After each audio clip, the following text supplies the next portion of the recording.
Hi hello welcome back to our channel working mom Sita. எல்லோரும் எப்படி இருக்கீங்க? நான் ரொம்ப நல்லா இருக்கேன்.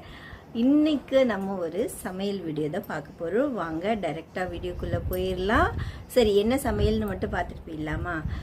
நம்ம வந்து எப்போவுமே நான் வெஜிடேரியன்னா கறி குழம்பு, மீன் குழம்பு அந்த மாதிரி வைப்போம். இன்றைக்கி முட்டை கறி குழம்பு, அதாவது முட்டை குழம்பு கறி குழம்பு டேஸ்ட்டில் இருக்க போது ரொம்ப சூப்பராக இருக்க போது.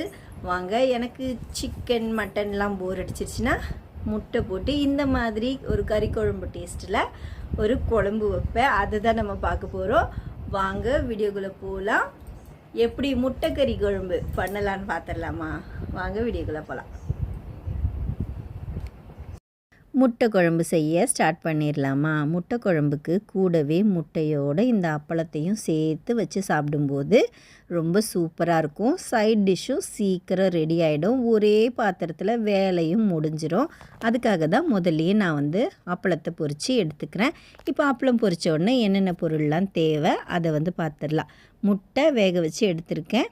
இப்போ வந்து நம்ம இந்த பொருளெல்லாம் வதக்க போகிறோம். வெங்காயம், கருவேப்பிலை, இஞ்சி, பூண்டு, பட்டை, ஏலக்காய், கிராம்பு, சோம்பும் மிளகும் எடுத்திருக்கேன். சீரகம் கிடையாது, சோம்பு மிளகும் எடுத்திருக்கேன். இந்த பொருள் மட்டும்தான் நமக்கு தேவை.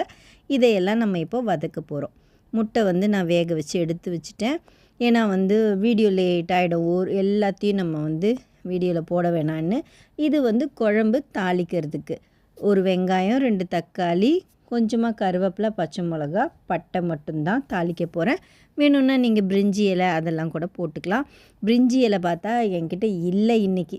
சரி, அப்பளம் பொரித்து வச்ச எண்ணெயை வந்து எடுத்து வச்சிடலாம். ஏன்னா நிறைய எண்ணெய் இருக்குது. அதை மட்டும் ஒரு சின்ன கிளாஸில் நான் எடுத்து வச்சிடுறேன். இப்போ நம்ம தனியாக எடுத்து வச்சுருக்கோம் இல்லையா, பட்டை, லவங்கம், ஏலக்காய், இஞ்சி, பூண்டு, சோம்பு, மிளகு, கருவேப்பிலை, இது எல்லாத்தையும் வந்து வதக்க போகிறோம். அதாவது ஒரே தடவையாக எல்லாத்தையும் போட்டு வதக்க போகிறோம். ஏன்னா தனித்தனியாக போட்டு வதக்கணும் அப்படிலாம் இல்லை, ஒரே தடவையாக போட்டு போகிறோம். இது கூட வந்து கொஞ்சம் ஊற வச்ச முந்திரி வந்து சேர்த்துக்கணும். தனியாக ஊற வச்சுருந்தனால நான் அதை காட்ட மறந்துட்டேன்.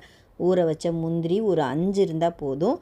அதை வந்து இது கூட சேர்த்து வதக்கிக்கலாம். லைட்டாக வதங்கின உடனேயே கொஞ்சம் உப்பு போட்டு நம்ம வந்து இதை எடுக்கிறதுக்கு முன்னாடி உப்பு போட்டு கொஞ்சம் இதை வெளியே எடுத்துடலாம். இது ஆறின உடனே நம்ம தேங்காய் சேர்த்து இதை அரைக்க போகிறோம். இப்போ பார்த்திங்கன்னா அழகாக வதங்கிடுச்சு. ரொம்ப கருகெல்லாம் இல்லை, லைட்டாக இருக்கும்போதே நம்ம, அதாவது லைட்டாக வதங்கின உடனே இதை எடுத்து மிக்ஸி ஜாருக்கு மாற்றிக்க போகிறோம். இது கொஞ்சம் லைட்டாக ஆறின உடனே நம்ம தேங்காய் சேர்த்து அரைக்க போகிறோம். இது கொஞ்சம் ஆறட்டும். இப்போ வந்து நம்ம அதே பாத்திரத்தில் முட்டையெல்லாம் வந்து போட்டு ஃப்ரை பண்ணிக்க போகிறோம். கொஞ்சம் ஒரு கோல்டன் கலர் வர்ற அளவுக்கு வந்து முட்டையை வந்து நம்ம லைட்டாக அதுலேயே வந்து ரொம்ப ஃபாஸ்ட்டாக தீ வைக்காமல், அதாவது சிம்மிலேயே வச்சு முட்டையை வந்து நம்ம நல்லா வதக்கிட போகிறோம். பார்த்திங்கன்னா நல்லா கோல்டன் ப்ரௌன் வந்துடுச்சு. இப்போ முட்டையெல்லாம் வெளியே எடுத்துடலாம். இதுக்கு ஒரு 2 நிமிஷம் அந்த அளவுக்கு, இல்லை ஒரு 3 நிமிஷத்தில் எடுத்துடலாம். இதை வந்து எடுத்த உடனே நம்ம குழம்பு தாளிக்க ஸ்டார்ட் பண்ண போகிறோம். இதே பாத்திரத்தில் தான் குழம்பை தாளிக்க ஸ்டார்ட் பண்ண போகிறோம். இப்போ வந்து குழம்பு தாளிக்க ஸ்டார்ட் பண்ணிடலாம். பட்டை, கருவேப்பிலை, வெங்காயம், அதுக்கப்புறம் ஒரே ஒரு பச்சை மிளகா, தக்காளி சேர்த்த போகிறோம். இதுக்கு தேவையான உப்பு, மஞ்சத்தூளும் சேர்த்த போகிறோம். கொஞ்சம் வெங்காயம் லைட்டாக வதங்கின உடனே தக்காளி சேர்த்துடலாம். உப்பு வந்து பார்த்து சேர்த்துக்கோங்க. ஏற்கனவே நம்ம வந்து மசாலா அரைக்கும் போது லைட்டாக உப்பு சேர்த்துருக்கோம். அதனால் உப்பு செக் பண்ணிக்கோங்க. பச்சை மிளகா வேணான்னா விட்டுடலாம். இப்போ கொஞ்சம் மஞ்சத்தூள் போட்டுட்டு, மஞ்சத்தூள் வாசனை லைட்டாக போன உடனே இதை மூடி வேக வைக்க போகிறோம். தக்காளி வெங்காயம் நல்லா வேகட்டும். அதுக்குள்ளே தேங்காய் போட்டு நம்ம மசாலாவை அரைச்சி எடுத்துகிட்டு வந்துக்கலாம். நைஸாக இருக்கணும் மசாலா. இப்போ வந்து தக்காளி நல்லா வெந்துடுச்சு. நம்ம இந்த குழம்புக்கு தேவையான அளவு மிளகாத்தூள் போட்டுக்க போகிறோம். காரத்துக்கு ஏற்ற மாதிரி போட்டுக்கோங்க. நம்ம பச்சை மிளகா வேறு போட்டிருக்கோம். இப்போது இந்த குழம்புக்கு ஏற்ற அளவுக்கு நம்ம வந்து தண்ணி ஊற்றிட போகிறோம். தண்ணி வந்து ஊற்றின உடனே நம்ம மசாலாவையும் இது கூட சேர்த்து கொதிக்க வைக்க போகிறோம். இப்போ தண்ணி ஊற்றியாச்சு. தண்ணி நிறைய ஆகிட்டா கூட கவலைப்படாதீங்க. இப்போ நம்ம வந்து தேங்காய், அதான் மசாலாலாம் போட்டு தேங்காய் அரைச்சி வச்சுருக்கோம் இல்லையா, இந்த குழம்புக்கு தேவையான மசாலா அதை வந்து இது கூட சேர்த்துக்கலாம். இது கூட வந்து நீங்கள் முட்டைக்கு பதிலாக உருளைக்கிழங்கு, கேரட் கூட போட்டு, நம்ம வந்து வெஜிடேரியனாக இருந்தாக்கா அந்த மாதிரி குழம்பு வச்சுக்கலாம். இப்போ நம்ம வந்து மசாலா போட்டு கலக்கியாச்சு. இதை மூடி நல்லா கொதிக்க வைக்க போகிறோம். குழம்பு நல்லா கொதிச்சிருச்சு, ஆனால் எண்ணெய் திரண்டு வரல. அதனால் இன்னும் கொஞ்சம் நேரம் கொதிக்க வச்சுருக்கேன்.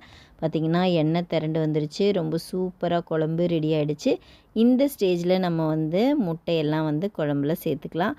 முட்டை குழம்பு நமக்கு கிட்டத்தட்ட தயாராகிடுச்சு. இன்னும் முட்டை மட்டும்தான் பாக்கி இருக்குது. முட்டையும் இதில் போட்டுடலாம்.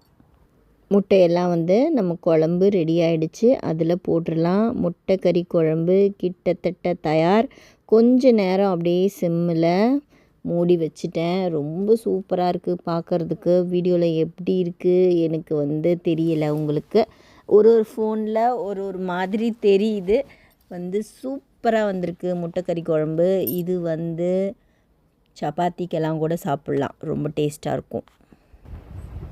யாருக்கெல்லாம் முட்டைக்கறி குழம்பு பிடிச்சிருந்தது, உங்களுக்கு பிடிச்சிருந்தா லைக் பண்ணுங்கள், ஷேர் பண்ணுங்கள், கமெண்ட் பண்ணுங்கள். இன்னும் நம்ம சேனலில் நிறைய சமையல் வீடியோஸ் இருக்குது, என்டர்டைன்மெண்ட் வீடியோஸ் இருக்குது. அப்புறம் நான் சாரீலாம் கொஞ்சம் அரேஞ்ச் பண்ணிக்கிட்டு இருக்கேன், அந்த வீடியோஸ் இருக்குது. நிறைய வீடியோ உங்களுக்காக காத்துக்கிட்டு இருக்கு. கொஞ்சம் வேலைக்கு போகிறனால எடிட்டிங் பண்ணாததுனால அப்படியே இருக்குது. நானே எடிட்டிங் கொஞ்சம் தெரியல, தப்பாக தான் பண்ணுறேன். அதை பற்றின உங்கள் கமெண்ட்ஸும் சொல்லுங்கள். வீடியோ பாருங்கள், அதுக்கப்புறம் வந்து சப்போர்ட் பண்ணுங்கள். Bye from working mom Sita. Bye.